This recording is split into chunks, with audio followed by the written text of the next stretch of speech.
Now listen to the conversation and answer questions 1 to 3. Hi, sit down, please. How can I help you? Thank you. I'm a student in the sociology faculty. I'm coming to ask for some information about renting a room in the college or near the campus. My name is Sarah. Yes, Sarah. How long have you been here in Sydney? You are not new, I suppose. No, I'm in my 2nd year. I came to Sydney 18 months ago from Korea. Where are you living now? I live with my aunt in my cousin's room. It's pretty nice to live with my relatives, but unfortunately my cousin has finished his term and is returning from Britain next week. I have to rent a room for myself. Yes, it sounds a little unfortunate, but I suppose it's a good chance for you to have a deeper understanding to real world. I hope so. Well, what sort of thing are you looking for? What we provide ranges from shared flat to homestay. And of course we have houses with gardens if you like. No, the house with a garden is obviously out of my price range. Shared flat is not bad, but I prefer a homestay. I enjoy the feeling of living with the family. When do you plan to begin the rent? Next week, you just said? No, my cousin is arriving by next week, so I hope to move out by this weekend. This weekend, okay. The main area we deal with is around the university. Around the university, aha. Do you have anything near the northern gate of the university? You know, the sociology faculty is near the northern gate.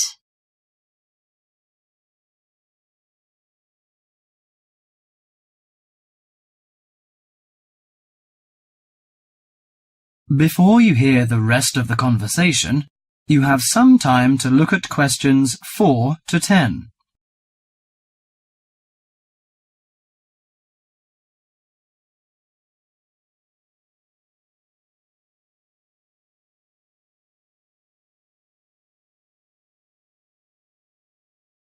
Now listen to the conversation and answer questions 4 to 10.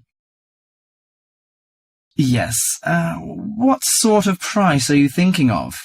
Well, could you give me some idea? You know, I have no experience of renting a room. I don't know what price is reasonable, but I hope it's not over $300. I see. Usually the homestay ranges from $180 per month. Only $180? Yes, to $350 depending on a number of different factors. What does it depend on? Well, obviously the quality of the house, the facilities and extra services. Oh, I don't care about the quality very much, as long as it's clean. As to the facilities, I want the room with the separate bathroom. Kitchen isn't a necessity, because I don't want to cook by myself. I hope to have meals with the family if possible. Okay, let me check the files. Yes, I think this one might suit you. It's a family house with 2 vacant bedrooms. How about the owner of the house? I mean, is it a family or... According to the file, it is a retired lady. She wants to find college students as tenants. That's great. What's the condition of the rooms? The bigger bedroom is furnished and with a bathroom, and the rent is $320 per month.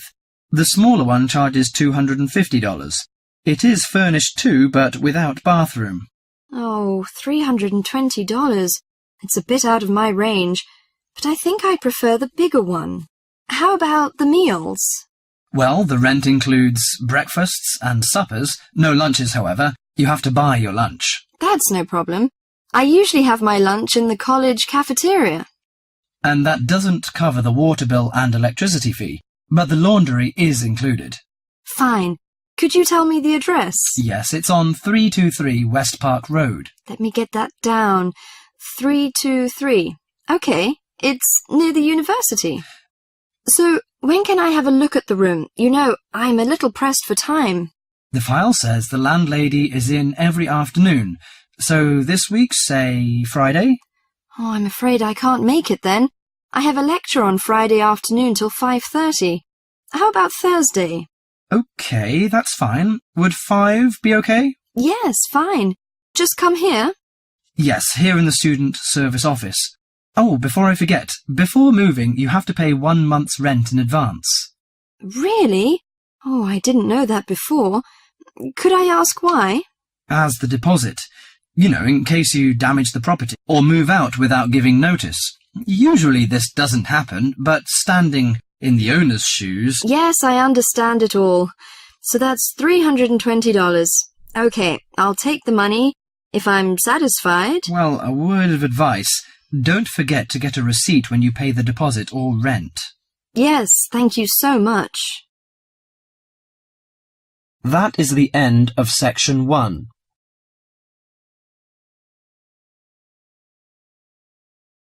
You now have half a minute to check your answers.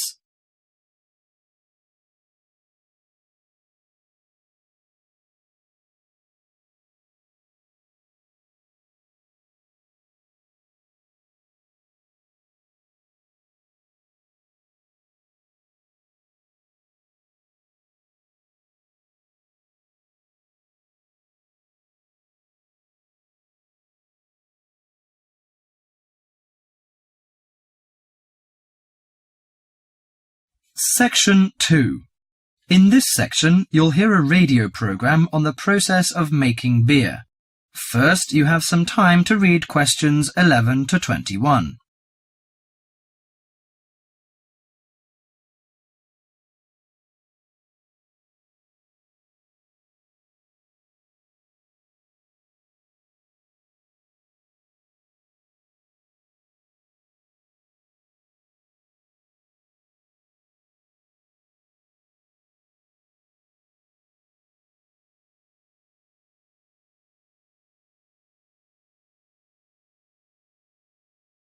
Now listen to the program carefully and answer questions 11 to 21. Hello and welcome to Gourmet Evening, and this week we're looking at the world's popular beverage, a great favourite today, beer. And in the studio to tell us all about it is Clark Maxwell. Beer is one of my personal favourite beverages, and I've got a number of facts, tips and trivia about beer to share with you. So, who invented beer and when? What is beer made of? Actually, historians are not entirely sure when beer was invented, but they guess that beer was created accidentally by early nomadic tribes roughly 10,000 years ago. The 4 primary ingredients are malt, hops, yeast and water. Malt, which gives the beer a sweet taste, is made from barley soaked in water until its husks open and sprout. The sprouts are then dried and crushed. The small flowers of the hops vine are added partly because they taste bitter, helping balance the sweetness of the malt. Hops prevent the growth of bacteria that can spoil beer. Yeast is responsible for fermentation, which creates the alcohol and carbonation. Beer makers sometimes use additives or substitutes for malt or hops. Substitutes such as corn or rice can make a beer lighter or cheaper to produce. Adding fruit gives beer a fruity taste. Beer is not high in alcohol, as we know.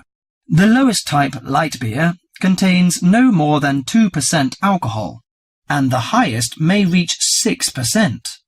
Other drinks such as wine are more alcoholic. Wine contains 8 to 20% alcohol. But that is not to say drinking beer is no danger at all. Like all alcoholic beverages, beer can make it difficult to drive and think clearly. Excessive drinking can also lead to liver damage, high blood pressure, stomach ulcers, and other health problems. However, beer also helps prevent some health problems when consumed in moderation. Beer contains a moderate number of vitamins and minerals. Studies have shown that small amounts of alcohol can reduce the risk of heart disease. Beer also contains selenium, a mineral that promotes bone growth and helps reduce the risk of osteoporosis. I suppose many of you think beer can give you a beer belly, but you are mistaken. Genes determine how fat is deposited. No food or drink can create fat deposits in specific areas of the body. As with all foods, the more calories you consume, the more likely they are to be stored as fat and cause weight gain. Beer contains no fat and averages 150 calories per serving. Well, one more thing. Pay attention to the storage and containers of beer. They will affect its taste. It's a mistake that the taste of beer improves with age, like that of some wines. Beer is a food product that will eventually become stale. It should be stored in a cool, dark location before consumption. And the colour of a bottle can influence the flavour. Brown bottles block out light that reacts with the hops, which could damage the flavour. Green or clear bottles provide little or no protection from light damage. Do you know which country drinks the most beer? Although Britons consume a great deal of beer each year, it's not even on the list of big consumers. Actually, the Czech Republic consumes the most beer, at 156 litres per person per year, followed by Ireland and Germany. That is the end of section 2.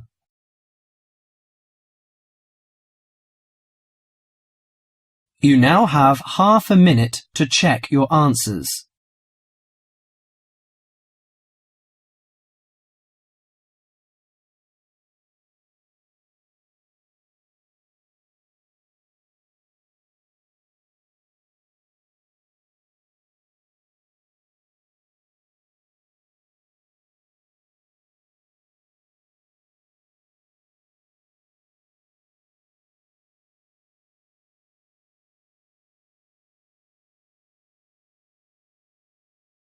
Section 3. Here you'll hear a conversation at the counselling service. First, you have some time to read questions 22 to 30.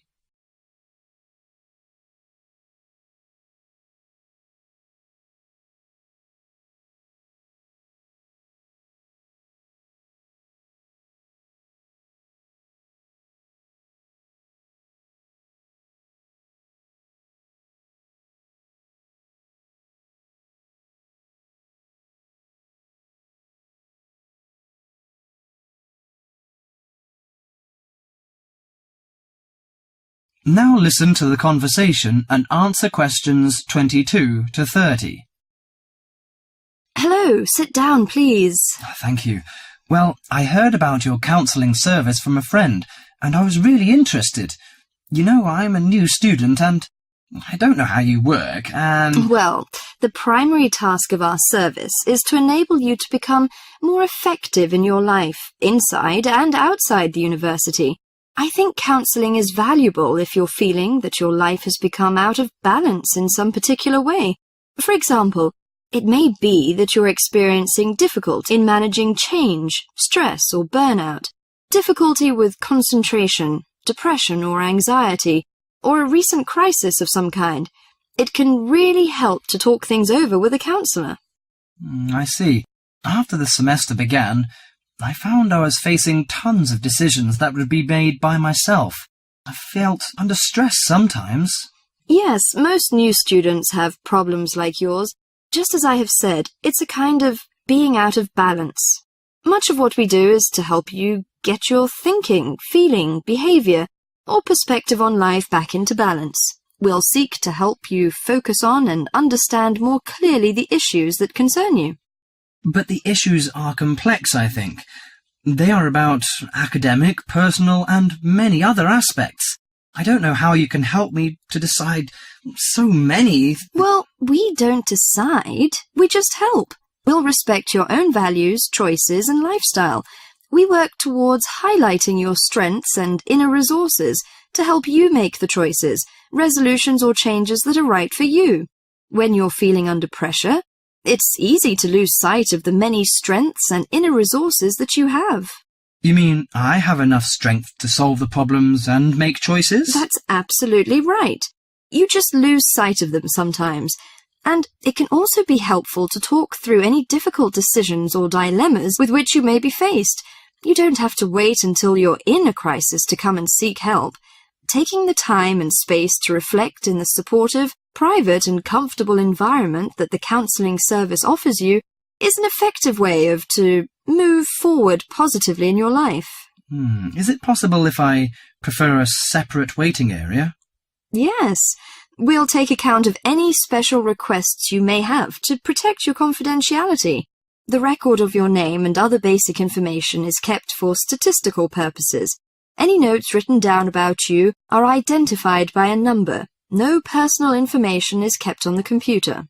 How do I know what particular counselling I need to balance myself? Well, as you've noticed, when you approach the service for counselling, you will be offered an initial half-hour assessment interview with one of the counsellors.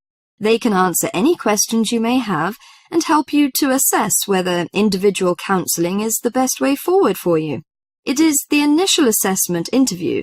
If it is thought appropriate, a referral can be made to a variety of medical, therapeutic or psychiatric services in the community, or we can just begin weekly counselling sessions.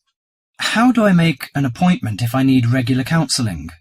If you decide to proceed with regular counselling, you will be offered the first available appointment, often with a different counsellor.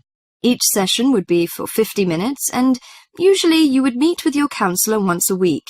The average number of sessions that we see people is 5, but that can be extended. You can decide on your preferred time, early morning or late afternoon. It sounds pretty useful.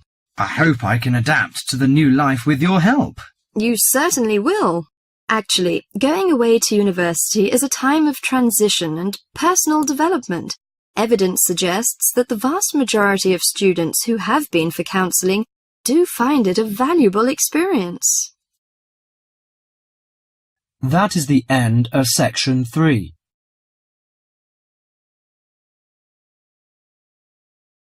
You now have half a minute to check your answers.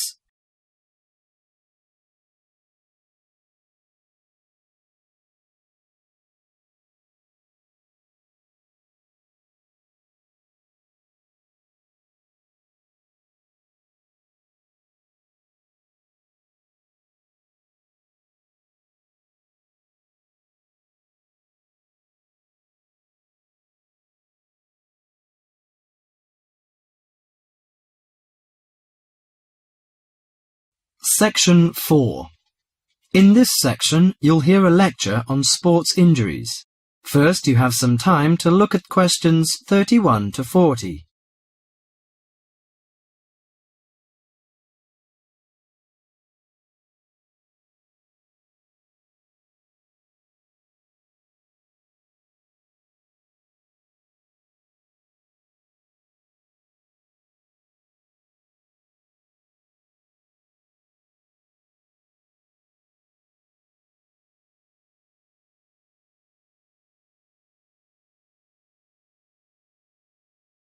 Now listen to the lecture carefully and answer questions 31 to 40. Morning everyone, and welcome to our regular lecture on health issues. This series of lectures is organised by the Students' Union. It's a great pleasure for me to welcome Mr. David Greenbaum, a physician in sports medicine, to come along and talk to us today. Thank you. You may doubt what good sports medicine can do to non-athletes like you college students. According to public assumptions, sports medicine doctors deal only with sporting injuries. But actually, we treat general joint problems experienced by average people more than treating people who hurt themselves by playing sports. So, whether you're an athlete or not, a sports medicine physician can help you start off every day on the right foot. If you are a college athlete or a sporty person, you must stay at the top of your game. But how do you maintain best physical fitness? You should be under the watchful eye of your sports team physician. Sports medicine doctors offer total care treatment, such as customized workouts, immediate care of injuries, and surgery when needed. A sports medicine doctor's training falls within the specialty of orthopedic surgery. As such, it focuses on the cartilage, ligaments, and muscles involved in your body's movement. So, how do injuries happen? Most of us take for granted the intricate interactions of our bones, muscles, and ligaments until they are damaged. When injured, these tissues can degenerate, causing your joints to ache and feel stiff. Even ordinary daily movements such as walking and bending may cause a sports injury through overuse. Furthermore, the normal wear and tear on your body's tissue may become more taxing as you age. To prevent such problems, especially as you begin a fitness exercise, your sports medicine doctor offers total care. This includes X-rays to identify potential trouble spots. Afterwards, he helps you set an exercise routine that fits your body's present condition. Do you know your joints? Your body's most complex structural feature is its joints. Your joints allow you to grasp, twist, sit, and even feed yourself. Repetitive motions, however, may lead to chronic overuse of the soft tissue connecting bones at the joints. This overuse can result in injuries such as tennis elbow or even carpal tunnel syndrome. A more severe type of injury occurs when you lose your balance, thereby putting a joint under abnormal stress. Worse still, you could suffer a bone fracture. When a traumatic injury happens, effective medical care is crucial. Improper treatment of any joint injury can cause permanent loss of flexibility and recurring joint pain. As quickly as possible, the doctor applies ice packs to your injury. Ice deters swelling and inflammation, so you feel less pain. After keeping it iced for the first 48 hours after injury, the doctor begins therapeutic exercise of your wounded joint. Recently, a new treatment for degenerating joints has been developed, which is a product called orthokin. The treatment involves combining healing proteins with a sample of the patient's own blood. The injured joint then receives an injection of the mixture.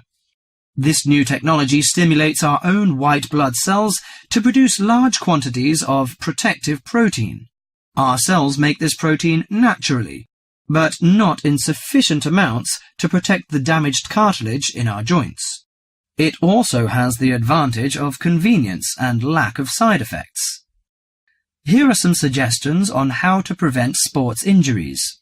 Use appropriate protective equipment. Maintain proper lighting in the training area. Have adequate rest. Avoid alcohol and drugs in order to prevent injuries. Follow a regular fitness training program to improve overall coordination and endurance. Better endurance will absorb pressure and prevent injury. Perform adequate warm-up exercises before training or performance. Avoid performing sports or work when you are sick. Most injuries happen when one is fatigued. Avoid treatment by dubious health practitioners. Use of inappropriate massage, adjustment and homemade medicine, often with steroids or other non-tested drugs, can cause more damage to the injury. That is the end of section 4.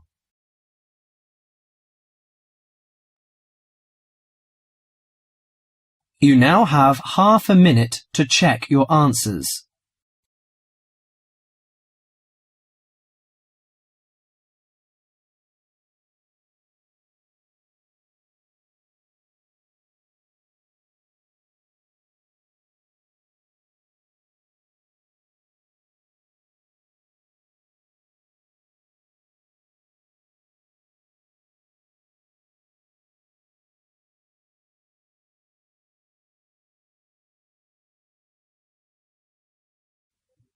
That is the end of the listening.